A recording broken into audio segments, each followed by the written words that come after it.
ప్రపంచవ్యాప్తంగా ఎక్కడా లేని అద్భుతమైన దేవాలయాలు మన భారతదేశంలో ఉన్నాయి. భారతదేశం దైవశక్తికి ఆధ్యాత్మికతకు పుట్టినిల్లు లాంటిది. సో ఈ వీడియోలో మీకు మన భారతదేశంలో ప్రసిద్ధిగాంచిన 5 అద్భుతమైన దేవాలయాల గురించి చెప్పబోతున్నాను. సో ఈ వీడియో ఎక్కడ స్కిప్ చేయకుండా లాస్ట్ వరకు చూడండి.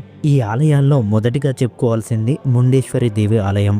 బీహార్లోని కైమూర్ జిల్లాలో ఉన్న ఈ పురాతన ముండేశ్వరి దేవి ఆలయం మార్కండేయ పురాణంతో ముడిపడి ఉంది. ఈ ఆలయ కథనం చెండ్ ముండ్ అనే 2 సేనాపతుల వధతో ముడిపడి ఉంది. ఈ ఆలయంలో ప్రధాన విశేషం సాత్విక బలి.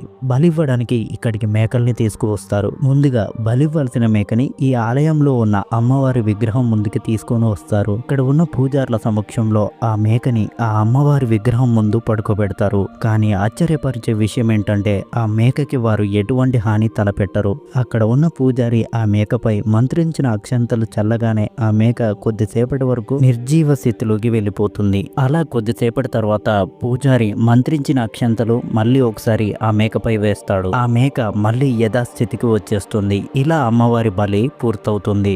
దీన్నే అక్కడ వాళ్ళు ఆ దేవాలయంలోని అమ్మవారి బలిగా పరిగణిస్తారు.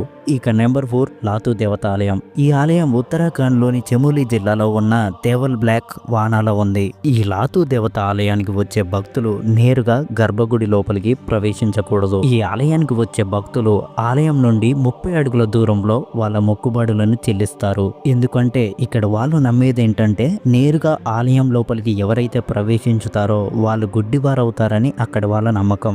ఈ లాతూ దేవాలయంలో కొలువై ఉన్న నాగరాజు నాగమణిపై కూర్చుంటాడని ఈ ఆలయంలోని గర్భగుడి లోపలికి వెళ్లే పూజారి కళ్ళకి గంతలు కట్టుకొని వెళ్తాడు. ఎందుకంటే ఈ ఆలయంలో ఉన్న నాగమణి నుండి వెలువడే కాంతి సోకిన భక్తుడు అంధుడిగా అవుతాడని అక్కడ వాళ్ళ నమ్మకం. అందుకే అక్కడ పూజారి కళ్ళకి గంతలు కట్టుకొని పూజ చేస్తాడు. ఇక నెంబర్ 3 కాకన్మఠ్ శివాలయం. మధ్యప్రదేశ్ మొరానాయిలో ఉన్న ఈ దేవాలయం చాలా అద్భుతమైన చరిత్ర కలిగినటువంటిది. ఈ ఆలయం చూడ్డానికి ఎంతో అద్భుతమైన కట్టడంగా కనిపిస్తుంది. ఆలయానికి ఎటువంటి తలుపులు కానీ కిటికీలు కానీ మీకు ఎక్కడా కనిపించవు. అసలు ఈ దేవాలయం నిర్మాణాన్ని చూస్తే దీన్ని అసలు మనుషులేనా నిర్మించింది అనిపిస్తుంది. రాత్రికి రాత్రే ఏవో శక్తులు ఈ ఆలయాన్ని నిర్మించి ఉంటాయని ఇక్కడ వాళ్ళు నమ్ముతారు. అందుకని రాత్రిపూట ఈ ఆలయం చుట్టుపక్కలోకి వెళ్ళాలంటేనే ఇక్కడ ప్రజలు భయపడతారు.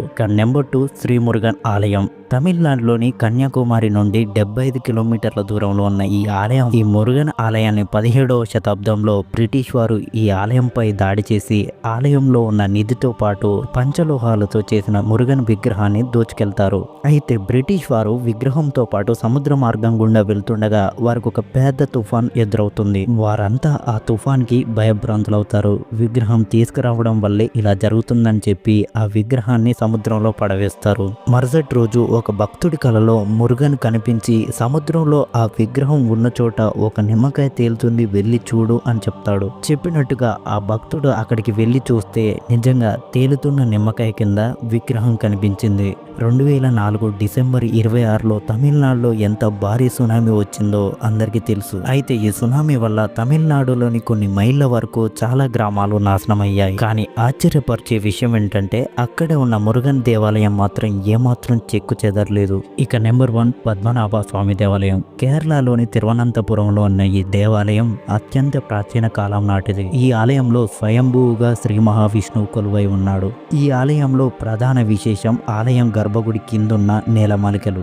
గవర్నమెంట్ ఈ నేలమాలికల్లో కొన్ని తలుపులను తెరిచినప్పుడు ఆ లోపల ఉన్న బంగారాన్ని చూసి ప్రతి ఒక్కరూ ఆశ్చర్యపోయారు. కొన్ని వందల టన్నులు కలిగినటువంటి బంగారం ఆ గదుల నిండా ఉంది. అయితే కొన్ని తలుపులు తెరుచుకున్నప్పటికీ నాగసర్పాలతో బంధించబడిన ఈ తలుపులు మాత్రం ఇప్పటివరకు ఎవరూ తెరవలేకపోతున్నారు. గవర్నమెంట్ ఈ తలుపులు తెరవడానికి ఎన్నో విధాలుగా ప్రయత్నించినప్పటికీ వారి ప్రయత్నాలన్నీ విఫలమయ్యాయి. ఈ తలుపులు బలవంతంగా తెరవడానికి ప్రయత్నించిన వారు అకాల మరణం చెందడం జరిగింది. ఇంత అడ్వాన్స్ టెక్నాలజీస్ ఉన్న ఈ రోజుల్లో కూడా ఈ తలుపులు ఎందుకని ఎవరు తెరవలేకపోతున్నారనేది ఆశ్చర్యపడాల్సిన విషయమే. ఒకవేళ ఈ తలుపులు తెరుచుకుంటే కనుక ఈ ప్రపంచానికి సరిపోయేంత బంగారం ఉండవచ్చని కొంతమంది చెప్పుకునే మాట. నిజానికి ఈ తలుపుల వెనకాల ఏముందనేది ఆ భగవంతుడికే తెలియాలి. సో ఈ వీడియో ఇంతే ఫ్రెండ్స్. ఈ వీడియో కనుక మీకు నచ్చినట్టయితే మన ఛానల్ని సబ్స్క్రైబ్ చేసుకొని అలాగే పక్కనే ఉన్న బెల్ ఐకాన్ని యాక్టివేట్ చేసుకోండి. నేను మళ్ళీ మరొక ఇంట్రెస్టింగ్ వీడియోతో మీ ముందు ఉంటాను.